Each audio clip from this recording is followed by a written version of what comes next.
A paz do Senhor, meus irmãos. Sejam bem-vindos a mais uma aula da nossa querida Escola Bíblica Dominical. E hoje, mais uma vez, dando aí o prosseguimento aos estudos do terceiro trimestre de 2021, aqui na classe dos adolescentes. Nesse trimestre, estamos estudando aí o tema Adolescentes da Bíblia. Estamos aí aprendendo com histórias de adolescentes que fizeram a diferença no meio em que eles viveram. E hoje, meus amados, vamos estudar a lição de número 12, chegando aí quase ao final desse trimestre abençoado. E o título desta lição, Eu, a mãe do Salvador? Quem foi a mãe do Salvador? Na lição de hoje, meus queridos, nós estudaremos a respeito do caráter humilde e submisso de Maria, a mãe de Jesus.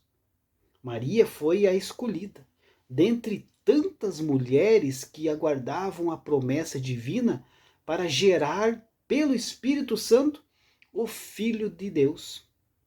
Maria ainda era uma menina, quando foi chamada para tão nobre missão. Porém, ela se colocou submissa à vontade divina, mostrando o quanto confiava e amava ao Senhor. Ela não pensou o que poderia acontecer com a sua reputação, mas se entregou totalmente aos planos de Deus. Maria não somente deu à luz ao Salvador, como mãe também esteve presente ali em todas as fases da vida do seu filho Jesus. O texto bíblico da nossa lição se encontra no Evangelho de São Lucas, capítulo 1, do versículo 26 ao 38. Faça a leitura desse texto sagrado, Evangelho de São Lucas, capítulo 1, versículo 26 ao 38, que é a base da lição que vamos estudar hoje. E o destaque da nossa lição se encontra em Lucas, capítulo 1, versículo 30, que diz assim: Então o anjo continuou: Não tenha medo, Maria, Deus está contente com você. Hoje falaremos de uma jovem muito especial, que foi escolhida por Deus para ser a mãe de alguém ainda mais especial. Vamos conhecer um pouco mais sobre Maria, a mãe de Jesus, não como a santa que alguns idolatram, mas como uma pessoa que era fiel e temente a Deus. Maria foi escolhida por Deus, meus amados, para protagonizar o papel mais importante que uma mulher poderia receber. Foi uma missão singular e única na história das mulheres em todos os tempos. Ela recebeu a missão de ser a mãe de Jesus Cristo, o Verbo que se fez carne e habitou entre nós. E vimos a sua glória como a glória do unigênito do Pai, cheio de graça e de verdade. Em seu ventre, ela acolheu, sob a graça ali do Espírito Santo, aquele que veio ao mundo para salvar a humanidade que estava perdida. A lição de hoje, ela é dividida em 4 pontos. O primeiro ponto, agraciada. O nome de Maria, meus amados, era muito comum em seu tempo, Ela deriva do nome hebraico Miriam. Na Septuaginta, que é a versão grega do Antigo Testamento, o nome original é Mariã. Ela era da linhagem real, descendente do rei Davi. Mateus registra a genealogia de Jesus em seu evangelho, dizendo: livro da geração de Jesus Cristo, filho de Davi, filho de Abraão. Mateus capítulo 1, versículo 1. E o texto prossegue até o versículo 15, que diz: E Eliúde gerou a Eleazar, e Eleazar gerou a Matã, e Matã gerou a Jacó, e Jacó gerou a José, marido de Maria, da qual nasceu Jesus, que se chama o Cristo. Mateus capítulo 1, versículo 15 e 16. O anjo Gabriel foi o enviado especial da parte de Deus à cidade de Nazaré, a uma virgem cujo nome era Maria.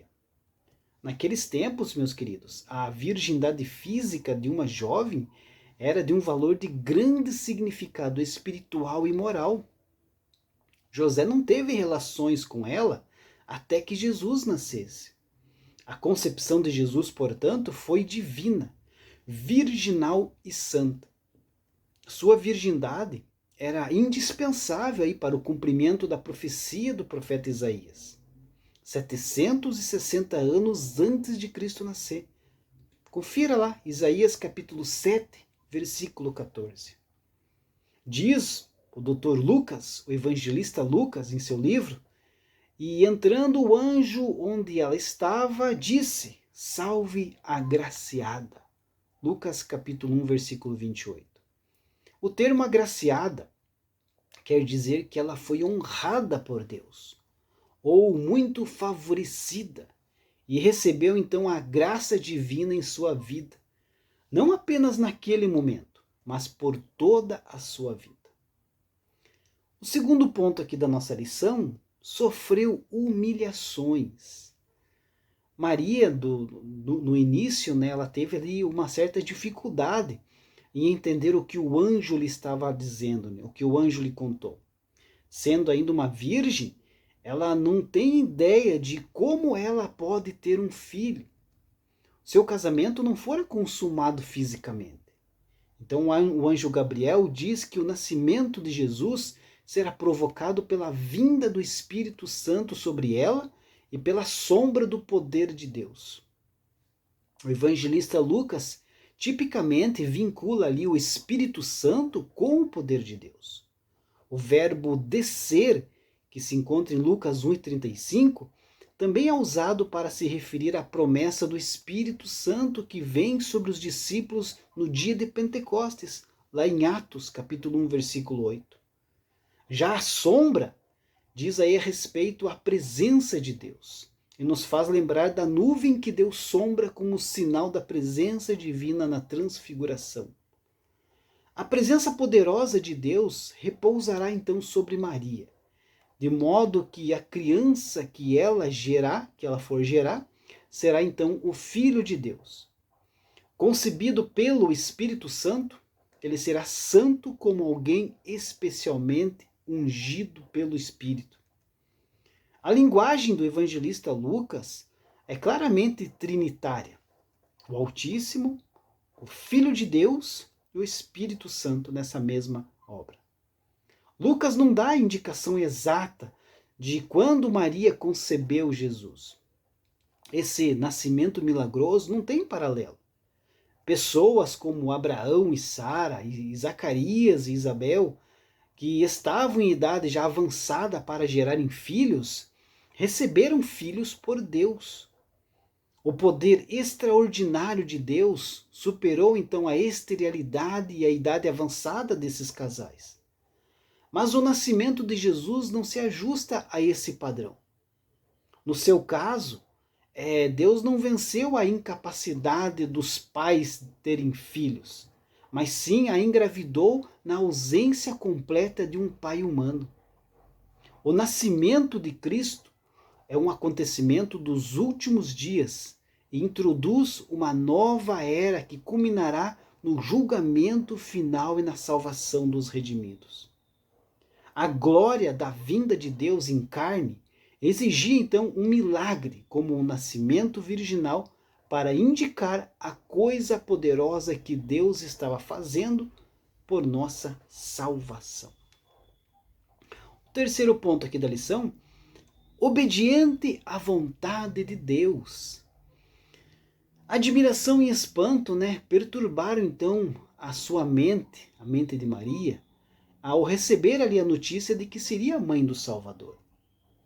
Então o anjo explicou que o menino nasceria pela virtude do Espírito Santo. Assim, Maria demonstrou outra grande qualidade que lhe era peculiar e que muito agradara a Deus, a sua submissão à vontade do Senhor. Lá em Lucas 1,38 está escrito, disse então Maria, eis aqui a serva do Senhor, cumpra-se em mim segundo a tua palavra. E o anjo ausentou-se dela. Maria soube comportar-se como uma verdadeira mãe. Teve de se deslocar de Nazaré a Belém para alistar-se com o esposo, um censo ali decretado pelo governo. Um tremendo contraste. Um rei nascendo numa manjedoura. Com esmero, ela cuidou da infância de Jesus. Aos 8 dias de nascido, levou-o para ser circuncidado. Depois levou-o para ser apresentado no templo. Periodicamente o levavam para a festa da Páscoa. Maria cuidou de todos os detalhes da vida do nosso Salvador. O último ponto da nossa lição, a mãe do nosso Salvador. Maria deu à luz, meus amados, a semente da mulher. Isto mesmo, a semente da mulher. Após a tragédia do pecado, por amor e misericórdia, Deus declarou na repreensão a Satanás: e porei inimizade entre ti e a mulher, entre ti e a mulher, e entre a tua semente e a sua semente. Esta te ferirá a cabeça, e tu lhe ferirás o calcanhar. Gênesis 3:15. Essa declaração divina, queridos, é considerada o proto-evangelho de Deus. O apóstolo Paulo diz que, mas, vindo a plenitude dos tempos, Deus enviou seu Filho, nascido de mulher, nascido sob a lei, para remir os que estavam debaixo da lei, a fim de recebermos a adoção de filhos. Gálatas 4, versículo 4 e 5. Maria, meus amados, merece todo o respeito, a honra e o reconhecimento do seu papel no plano de Deus em relação à humanidade. Na presciência de Deus, Jesus já era a semente da mulher, que haveria então de ferir a cabeça da serpente que é o diabo. Ela foi a única mulher que concebeu pelo Espírito Santo. Mas não há qualquer base bíblica para que lhe rendamos culto, adoração, ou a consideramos mediadora entre Deus e os homens, pois esse papel é exclusivo de Jesus Cristo, nosso Senhor. Deus abençoe a sua vida. Até a próxima lição, se Deus assim permitir.